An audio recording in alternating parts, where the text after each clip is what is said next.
Let's take a look at this question. When the CPA reports on a financial statements prepared on cash basis. What is cash basis? Cash basis is a special purpose framework.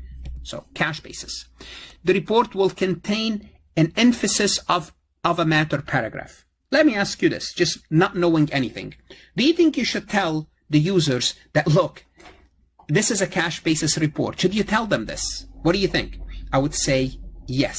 You should tell them this, and you should tell them in the report, this is a non-GAAP, because cash basis is non-GAAP, and you have to explicitly tell them it's non-GAAP. So one, it should be just obviously you have to tell them, look, this is not GAAP. Okay, so I keep 1, I take out D, I keep C, take out B and D. Okay, now all what I have to find out now, if number 2 is correct, if number 2 is correct, C is the answer. If not, 1 is the answer. 1 only, which is A. The opinion paragraph would evaluate the usefulness of the basic accounting and compare it to GAAP. Do you think we have to do that? Do you think we have to evaluate how useful is cash basis? We don't have to. I mean, if we are reporting based on cash basis, it's acceptable.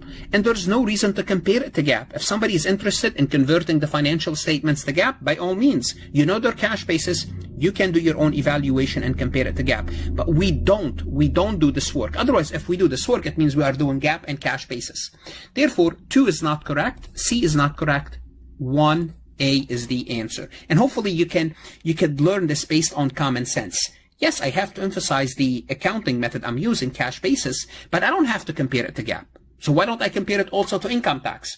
Or why don't I compare it to regulatory requirement? I don't have to compare it to anything. I just have to let you know which basis am I using. Want to see more CPA exam multiple choice questions solved step by step?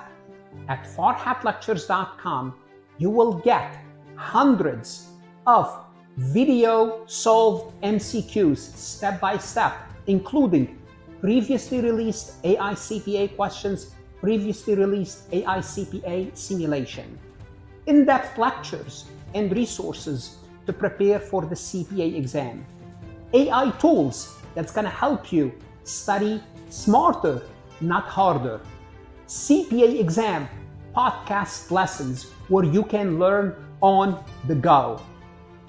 And also you will get the personal guidance of support of Farhat and his team.